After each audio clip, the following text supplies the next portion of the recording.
19 ਨਵੰਬਰ 2019। Gurjeet Singh Punjabi radio USA ਤੇ update Canada ਹਾਜ਼ਰ ਹੈ। ਪੇਸ਼ ਨੇ ਹੁਣ ਤੱਕ ਦੀਆਂ ਖਾਸ ਖਬਰਾਂ। ਕੈਨੇਡੀਅਨ ਫੌਜ ਦੇ ਦਰਜਨਾਂ ਮੈਂਬਰਾਂ ਦੇ ਨਸਲਵਾਦੀ ਗਰੁੱਪਾਂ ਨਾਲ ਸੰਬੰਧ। ਐਲਬਰਟਾ ਦੀ ਸੱਜੇ ਪੱਖੀ ਸਰਕਾਰ ਤੇ ਲੱਗਾ ਚੋਣ ਕਮਿਸ਼ਨਰ ਨਾਲ ਧੱਕਾ ਕਰਨ ਦਾ ਦੋਸ਼।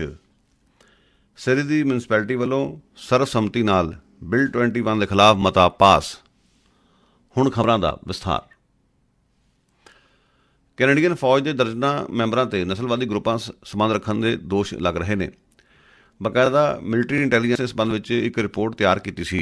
ਰਿਪੋਰਟ ਵਿੱਚ ਖੁਲਾਸਾ ਕੀਤਾ ਗਿਆ ਸੀ ਕਿ ਕੈਨੇਡੀਅਨ ਫੌਜ ਦੇ 30 ਅਜਿਹੇ ਮੈਂਬਰ ਨੇ ਜਿਨ੍ਹਾਂ ਦੇ ਸੰਬੰਧ ਸਿੱਧੇ ਤੌਰ ਤੇ ਗੋਰੇ ਨਸਲਵਾਦੀ ਸੰਗਠਨਾਂ ਦੇ ਨਾਲ ਨੇ ਅਤੇ ਉਹ ਘੱਟ ਗਿਣਤੀਆਂ ਨੂੰ ਨਫ਼ਰਤ ਕਰਦੇ ਨੇ। ਇਹ ਮਾਮਲਾ ਪ੍ਰਕਾਸ਼ ਵਿੱਚ ਆਉਣ ਤੋਂ ਪਿੱਛੋਂ ਕੈਨੇਡੀਅਨ ਫੌਜ ਨੇ ਉਕਤ ਅਧਿਕਾਰੀਆਂ ਦੀ ਖਿਚਾਈ ਕੀਤੀ ਹੈ ਤੇ ਉਹਨਾਂ ਨੂੰ ਤਾੜਨਾ ਕਰ ਦਿੱਤੀ ਹੈ, ਪਰੰਤੂ ਕੰਮ ਤੋਂ ਨਹੀਂ ਹਟਾਇਆ, ਜਿਸ ਕਾਰਨ ਆਲੋਚਕਾਂ ਵੱਲੋਂ ਇਸ ਮੁੱਦੇ ਤੇ ਸਖਤ ਕਿਸਮ ਦੇ ਸਵਾਲ ਉਠਾਏ ਜਾ ਰਹੇ ਨੇ। ਉਹਨਾਂ ਦਾ ਕਹਿਣਾ ਹੈ ਕਿ ਕੈਨੇਡੀਅਨ ਫੌਜ ਨੂੰ ਚਾਹੀਦਾ ਸੀ ਕਿ ਇਹਨਾਂ ਲੋਕਾਂ ਨੂੰ ਤੁਰੰਤ ਫੌਜ ਵਿੱਚੋਂ ਕੱਢਣ ਦੀ, ਪਰੰਤੂ ਅਜਿਹਾ ਕੁਝ ਨਾ ਹੋਇਆ। ਚੇਤੇ ਰਹੇ 3 ਮਹੀਨੇ ਪਹਿਲਾਂ ਕਾਰਪੋਰਲ ਪੈਟਰਿਕ ਮੈਥਿਊਜ਼ ਦਾ ਮਾਮਲਾ ਪ੍ਰਕਾਸ਼ ਵਿੱਚ ਆਇਆ ਸੀ। ਕੈਨੇਡੀਅਨ ਫੌਜ ਦਾ ਰਿਜ਼ਰਵਿਸਟ ਸੀ ਅਤੇ ਉਸਦੇ ਨਿਊ ਨਾਜ਼ੀ ਜਥੇਬੰਦੀਆਂ ਨਾਲ ਸੰਬੰਧ ਸਨ ਅਤੇ ਉਸਦਾ ਕੋਈ ਥਾਂ ਪਤਾ ਨਹੀਂ ਹੈ। ਉਸ ਦੀ ਸਰਗਰਮੀ ਨਾਲ ਭਾਲ ਅਜੇ ਵੀ ਜਾਰੀ ਹੈ। ਅਜੇ ਉਹ ਮਾਮਲਾ ਠੰਡਾ ਵੀ ਨਹੀਂ ਸੀ ਪਿਆ ਕਿ ਮਿਲਟਰੀ ਇੰਟੈਲੀਜੈਂਸ ਦੀ ਇਸ ਨਵੀਂ ਰਿਪੋਰਟ ਨੇ ਨਵਾਂ ਵਿਵਾਦ ਛੇੜ ਦਿੱਤਾ ਹੈ। ਅਮਰੀਕਾ ਦੀ ਫੌਜ ਨੇ ਉਮਾਰ ਖਾਦਰ ਦੇ ਮਾਮਲੇ ਵਿੱਚ ਸੁਣਵਾਈ ਕਰਨ ਤੋਂ ਨਾਂਹ ਕਰ ਦਿੱਤੀ ਹੈ। ਉਮਾਰ ਖਾਦਰ ਕੈਨੇਡੀਅਨ ਨਾਗਰਿਕ ਹੈ। ਉਸ ਨੂੰ 2002 ਦੇ ਵਿੱਚ 15 ਸਾਲ ਦੀ ਉਮਰ ਵਿੱਚ ਅਫਗਾਨਿਸਤਾਨ ਤੋਂ ਗ੍ਰਿਫਤਾਰ ਕੀਤਾ ਗਿਆ ਸੀ। ਉਸ ਉੱਪਰ ਇੱਕ ਅਮਰੀਕੀ ਫੌਜੀ ਦੀ ਜਾਨ ਲੈਣ ਦੇ ਦੋਸ਼ ਸਨ। ਉਹ ਤਾਲਿਬਾਨ ਵਾਰ ਨਾਲ ਜੁੜਿਆ ਹੋਇਆ ਸੀ ਅਤੇ ਉਸ ਨੂੰ ਅਫਗਾਨ ਜੰਗ ਦੌਰਾਨ ਕਰਕੇ ਗੁੰਤਾਨਾਮੋ ਦੀ ਜੇਲ੍ਹ ਵਿੱਚ ਲਾ ਕੇ ਤਾੜ ਦਿੱਤਾ ਗਿਆ ਸੀ ਅਤੇ ਉਸ ਨੂੰ ਬਾਅਦ ਵਿੱਚ ਆਪਣਾ ਗੁਨਾਹ ਸਵੀਕਾਰ ਜਾਣ ਤੋਂ ਪਿੱਛੋਂ ਰਿਹਾ ਕਰ ਦਿੱਤਾ ਗਿਆ ਸੀ ਤੇ ਉਹ ਕੈਨੇਡਾ ਆ ਗਿਆ ਸੀ। ਉਸ ਉੱਪਰ ਜੰਗ ਦੇ ਜੁਰਮ ਕਰਨ ਦੇ ਦੋਸ਼ ਲੱਗੇ ਸਨ, ਪਰੰਤੂ ਉਸ ਦਾ ਕਹਿਣਾ ਕਿ ਉਸਨੇ ਜੰਗ ਦੇ ਜੁਰਮ ਨਹੀਂ ਸਨ ਕੀਤੇ ਅਤੇ ਉਹ ਬਰੀ ਹੋਣਾ ਚਾਹੁੰਦਾ ਹੈ। ਉਸਨੇ ਅਮਰੀਕਾ ਦੀ ਫੌਜੀ ਅਦਾਲਤ ਵਿੱਚ ਅਪੀਲ ਦਾਇਰ ਕੀਤੀ ਸੀ, ਜਿਸ ਨੂੰ ਠੁਕਰਾ ਦਿੱਤਾ ਗਿਆ ਹੈ। ਉਮਾਰ ਖਾਦਰ ਦਾ ਕਹਿਣਾ ਕਿ ਸਿਰਫ ਤੇ ਸਿਰਫ ਜੇਲ੍ਹ ਤੋਂ ਬਾਹਰ ਨਿਕਲਣ ਦੀ ਖਾਤਰ ਉਸਨੇ ਆਪਣਾ ਗੁਨਾਹ ਸਵੀਕਾਰ ਕੀਤਾ ਸੀ, ਜਦੋਂ ਕਿ ਉਸਨੇ ਜੰਗ ਦਾ ਜੁਰਮ ਨਹੀਂ ਸੀ ਕੀਤਾ। ਕੈਨੇਡੀਅਨ ਰੇਲ ਦੇ 3200 ਮੁਲਾਜ਼ਮ ਇਸ ਸਮੇਂ ਹੜਤਾਲ ਤੇ ਨੇ। ਇਹਨਾਂ ਮੁਲਾਜ਼ਮਾਂ ਦੀ ਮੰਗ ਹੈ ਕਿ ਉਹਨਾਂ ਦੇ ਕੰਮਾਂ ਦੇ ਹਾਲਤ ਬਹੁਤ ਹੀ ਸਾਜ਼ਗਾਰ ਨਹੀਂ ਅਤੇ ਉਹ ਅਣਸੁਰੱਖਿਅਤ ਮਾਹੌਲ ਵਿੱਚ ਕੰਮ ਕਰਦੇ ਅਤੇ ਵੱਲੋਂ ਉਹਨਾਂ ਦੀਆਂ ਸਮੱਸਿਆਵਾਂ ਵੱਲ ਧਿਆਨ ਨਹੀਂ ਦਿੱਤਾ ਜਾ ਰਿਹਾ, ਜਿਸ ਕਾਰਨ ਉਹਨਾਂ ਨੂੰ ਹੜਤਾਲ ਕਰਨੀ ਪਈ ਹੈ ਅਤੇ ਦੋਨਾਂ ਧਿਰਾਂ ਦੇ ਵਿਚਾਲੇ ਗੱਲਬਾਤ ਸ਼ੁਰੂ ਹੋ ਚੁੱਕੀ ਹੈ, ਪਰੰਤੂ ਅਜੇ ਕਿਸੇ ਕੰਢੇ ਨਹੀਂ ਲੱਗੀ ਹੈ। ਐਲਬਰਟਾ ਦੀ ਸੱਜੇ ਪੱਖੀ UCP ਸਰਕਾਰ ਤੇ ਇਲੈਕਸ਼ਨ ਕਮਿਸ਼ਨਰ ਨਾਲ ਧੱਕਾ ਕਰਨ ਦੇ ਦੋਸ਼ ਲੱਗ ਰਹੇ ਨੇ। ਦੱਸਿਆ ਜਾਂਦਾ ਹੈ ਕਿ ਲੌਰਨੇ ਗਿਬਸਨ ਨੇ ਸੱਤਾਧਾਰੀ UCP ਪਾਰਟੀ ਨਾਲ ਜੁੜੇ 15 ਵਿਅਕਤੀਆਂ ਨੂੰ ਜੁਰਮਾਨੇ ਲਾਏ ਸਨ। ਇਹਨਾਂ ਉੱਪਰ ਮੁੱਖ ਮੰਤਰੀ ਜੇਸਨ ਕੈਨੀ ਦੀ ਲੀਡਰਸ਼ਿਪ ਦੌੜ ਸਮੇਂ ਕੋਤਾਹੀ ਕਰਨ ਦੇ ਦੋਸ਼ ਸਨ ਅਤੇ ਚੋਣ ਨਿਯਮਾਂ ਦੀ ਉਲੰਘਣਾ ਕੀਤੀ ਗਈ ਸੀ। ਚੇਤੇ ਰਹੇ ਜੇਸਨ ਕੈਨੀ ਨੇ 2017 ਦੇ ਵਿੱਚ UCP ਪਾਰਟੀ ਲੀਡਰਸ਼ਿਪ ਲਈ ਚੋਣ ਲੜੀ ਸੀ ਅਤੇ ਉਹਨਾਂ ਦੇ ਸਮਰਥਕਾਂ ਦੋਸ਼ ਲੱਗੇ ਸਨ ਕਿ ਉਹਨਾਂ ਨੇ ਕੋਤਾਹੀ ਕੀਤੀ ਸੀ ਅਤੇ ਚੋਣ ਉਲੰਘਣਾ ਕਰਕੇ ਪੈਸਾ ਇਕੱਠਾ ਕੀਤਾ ਸੀ। ਇਸ ਮਾਮਲੇ ਦੀ ਪੜਤਾਲ ਨਿਰੰਤਰ ਜਾਰੀ ਹੈ। ਲੌਰਨੇ ਗਿਬਸਨ ਵੱਲੋਂ ਇਸ ਸੰਬੰਧ ਵਿੱਚ 15 ਲੋਕਾਂ ਨੂੰ ਜੁਰਮਾਨੇ ਲਾਏ ਗਏ ਸਨ। ਲੌਰਨੇ ਗਿਬਸਨ ਐਲਬਰਟਾ ਦਾ ਸੂਬਾਈ ਚੋਣ ਕਮਿਸ਼ਨਰ ਹੈ। ਹੁਣ ਸਰਕਾਰ ਨੇ ਉਸ ਨੂੰ ਹਟਾਉਣ ਦੀ ਤਿਆਰੀ ਕਰ ਲਈ ਹੈ। ਵਿਰੋਧੀ ਧਿਰ NDP ਦਾ ਕਹਿਣਾ ਹੈ ਕਿ ਸਰਕਾਰ ਬਦਲਾਖੋਰੀ ਕਰ ਰਹੀ ਹੈ, ਜਦੋਂ ਕਿ ਸਰਕਾਰ ਨੇ ਇਹਨਾਂ ਦੋਸ਼ਾਂ ਦਾ ਖੰਡਨ ਕੀਤਾ ਹੈ। ਪ੍ਰਧਾਨ ਮੰਤਰੀ ਜਸਟਿਨ ਟਰੂਡੋ ਅਤੇ ਜਾਰਡਨ ਦੇ ਬਾਦਸ਼ਾਹ ਦੇ ਵਿਚਾਲੇ ਕਾਫੀ ਸੁਖਾਵੇਂ ਮਾਹੌਲ ਵਿੱਚ ਗੱਲਬਾਤ ਹੋਈ ਹੈ। ਦੋਨਾਂ ਨੇਤਾਵਾਂ ਦੇ ਵਿਚਾਲੇ ਪਾਰਲੀਮੈਂਟ ਹਿੱਲ ਤੇ ਮੁਲਾਕਾਤ ਹੋਈ। ਕਿੰਗ ਅਬਦੁੱਲਾ II ਕੈਨੇਡਾ ਦੇ ਦੌਰੇ ਤੇ ਸਨ, ਜਿੱਥੇ ਉਹਨਾਂ ਨੇ ਪ੍ਰਧਾਨ ਮੰਤਰੀ ਟਰੂਡੋ ਨਾਲ ਬੜੇ ਨਿੱਘੇ ਮਾਹੌਲ ਵਿੱਚ ਗੱਲਬਾਤ ਕੀਤੀ। ਟਰੂਡੋ ਨੇ ਇਸ ਮੌਕੇ 'ਤੇ ਕਿੰਗ ਅਬਦੁੱਲਾ ਦੀ ਤਾਰੀਫ ਕੀਤੀ। ਅਬਦੁੱਲਾ ਨੇ ਸੀਰੀਆ ਵਿੱਚ ਪੈਦਾ ਹੋਏ ਸੰਕਟ ਕਾਰਨ ਸੀਰੀਅਨ ਰਿਫਿਊਜੀਆਂ ਦੇ ਖਾਤਰ ਜਾਰਡਨ ਦੇ ਬੂਹੇ ਖੋਲ੍ਹੇ ਸਨ। ਇਸੇ ਤਰ੍ਹਾਂ ਟਰੂਡੋ ਨੇ ਵੀ ਸੀਰੀਅਨ ਰਿਫਿਊਜੀਆਂ ਨੂੰ ਕੈਨੇਡਾ ਵਿੱਚ ਸ਼ਰਨ ਦਿੱਤੀ ਹੈ। ਦੋਨਾਂ ਨੇਤਾਵਾਂ ਦੇ ਵਿਚਾਲੇ ਇਸ ਮੁੱਦੇ 'ਤੇ ਗੰਭੀਰਤਾ ਨਾਲ ਵਿਚਾਰ ਚਰਚਾ ਹੋਈ ਅਤੇ ਇਸ ਮਸਲੇ ਦੇ ਹੱਲ ਨੂੰ ਕੱਢਣ ਵਾਸਤੇ ਦੋਨਾਂ ਦੇ ਵਿਚਾਲੇ ਕੋਈ ਠੋਸ ਯੋਜਨਾ ਬਣਾਉਣ ਬਾਰੇ ਵਿਚਾਰ ਚਰਚਾ ਕੀਤੀ ਗਈ। ਨਿਊਫਾਊਂਡਲੈਂਡ ਤੇ ਲੈਬਰਾਡੋਰ ਦੇ ਇੱਕ ਮੂਲ ਵਾਸੀ ਕਬੀਲੇ ਦੀ ਔਰਤ ਨੇ ਖੁਦਕੁਸ਼ੀਆਂ ਦੇ ਵੱਧ ਰਹੇ ਰੁਝਾਨ ਦੀ ਰੋਕਥਾਮ ਦੇ ਲਈ ਇੱਕ ਨਵੀਂ ਮੁਹਿੰਮ ਤੋਰ ਲਈ ਹੈ। ਸ਼ੇਸ਼ਾ ਟਿਸ਼ਿਊ ਮੂਲ ਵਾਸੀ ਦੇ ਅਨੇਕਾਂ ਵਿਅਕਤੀ ਖੁਦਕੁਸ਼ੀਆਂ ਕਰ ਚੁੱਕੇ ਨੇ ਜਾਂ ਖੁਦਕੁਸ਼ੀ ਕਰਨ ਦੀਆਂ ਕੋਸ਼ਿਸ਼ਾਂ ਕਰਦੇ ਰਹੇ ਨੇ।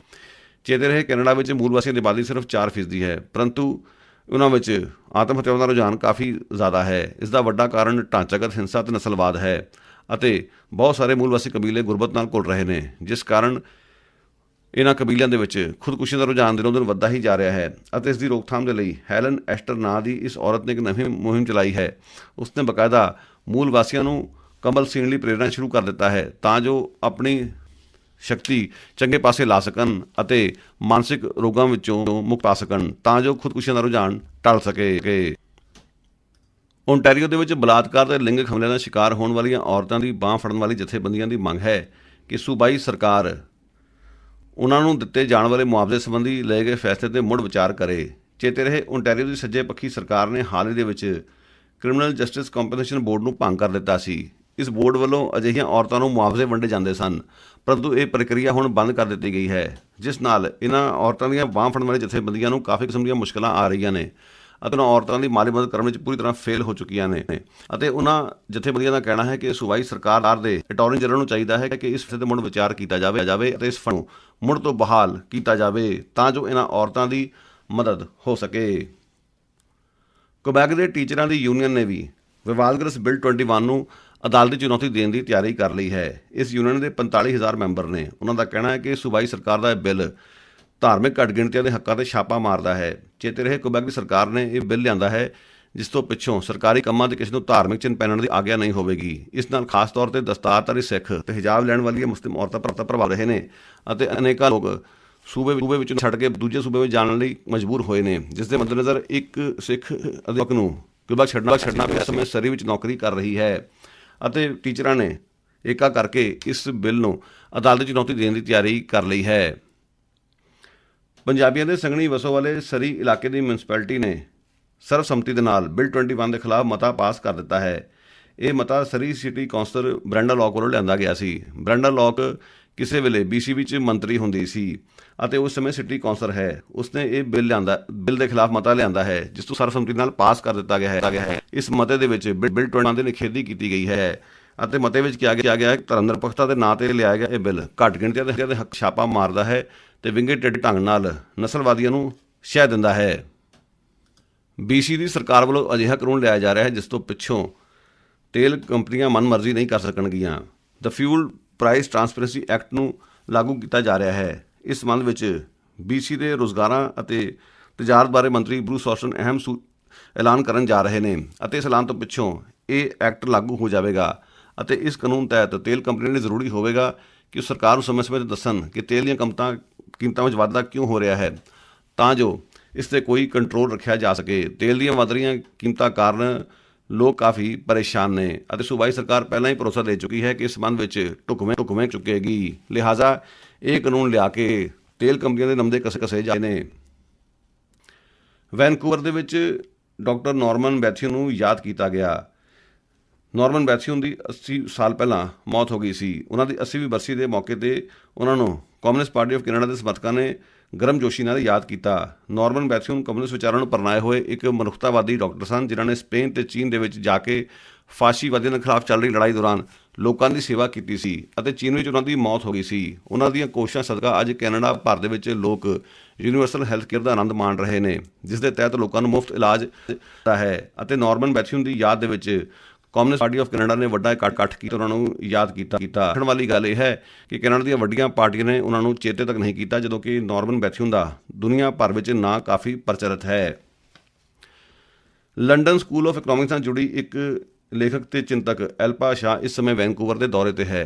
ਉਸ ਦੀ ਭਾਰਤ ਵਿੱਚ ਦਲਿਤਾਂ ਅਤੇ ਆਦੀਵਾਸੀਆਂ ਨਾਲ ਹੋ ਰਹੀਆਂ ਜ਼ਿਆਦਤੀਆਂ ਬਾਰੇ ਚੰਗੀ ਪਕੜ ਹੈ। ਉਸ 'ਤੇ ਕਾਫੀ ਕੰਮ ਕਰਦੀ ਆਈ ਹੈ। ਉਹ ਨਾ ਸਿਰਫ ਇਹਨਾਂ ਜ਼ਿਆਦਤੀਆਂ ਦੇ ਖਿਲਾਫ ਲਿਖਦੀ ਆਈ ਹੈ, ਸਗੋਂ ਡਟ ਕੇ ਬੋਲਦੀ ਵੀ ਆਈ ਹੈ। ਉਹ ਇਸ ਸਮੇਂ ਵੈਨਕੂਵਰ ਦੇ ਦੌਰੇ 'ਤੇ ਹੈ। ਉਹ ਜਿੱਥੇ ਯੂਨੀਵਰਸਿਟੀ ਆਫ ਬ੍ਰਿਟਿਸ਼ ਕੋਲੰਬੀਆ ਦੇ ਵਿੱਚ ਇਸ ਬਾਰੇ 'ਚ ਆਪਣੇ ਵਿਚਾਰ ਪੇਸ਼ ਕਰੇਗੀ। ਸਾਈਮਨ ਫਰੇਜ਼ ਯੂਨੀਵਰਸਿਟੀ ਵਿੱਚ ਵੀ ਇੱਕ ਲੈਕਚਰ ਹੋਣ ਜਾ ਰਿਹਾ ਹੈ। ਅਲਪਾ ਸ਼ਾਹ ਦਾ ਮੰਨਣਾ ਹੈ ਕਿ ਭਾਰਤ ਵਿੱਚ ਆਦੀਵਾਸੀ ਦੇ ਭਾਈਚਾਰੇ ਦੇ ਲੋਕ ਢਾਂਚਾਗਤ ਹਿੰਸਾ ਦਾ ਲੰਮੇ ਸਮੇਂ ਤੋਂ ਸਾਹਮਣਾ ਕਰ ਰਹੇ ਨੇ ਅਤੇ ਉਹਨਾਂ ਨੂੰ ਮੁੱਖ ਧਾਰਾ ਦਾ ਹਿੱਸਾ ਨਹੀਂ ਮੰਨਿਆ ਜਾ ਰਿਹਾ, ਜਿਸ ਕਾਰਨ ਉਹਨਾਂ ਵਿੱਚ ਬੇਗਾਨਗੀ ਦੀ ਭਾਵਨਾ ਹੈ ਅਤੇ ਉਹ ਇਸ ਸੱਚਾਈ ਨੂੰ ਦੁਨੀਆ ਭਰ ਵਿੱਚ ਉਜਾਗਰ ਕਰ ਰਹੀ ਹੈ। ਇਹ ਸਨ ਅੱਜ ਦੀਆਂ ਅਪਡੇਟਸ। ਗੁਰਪ੍ਰੀਤ ਨੂੰ ਦਿਓ ਇਜਾਜ਼ਤ। ਧੰਨਵਾਦ। ਮੇਰੀ ਤੁਹਾਡੀ ਮੁਲਾਕਾਤ ਭਲਕੇ ਦੁਬਾਰਾ ਹੋਵੇ।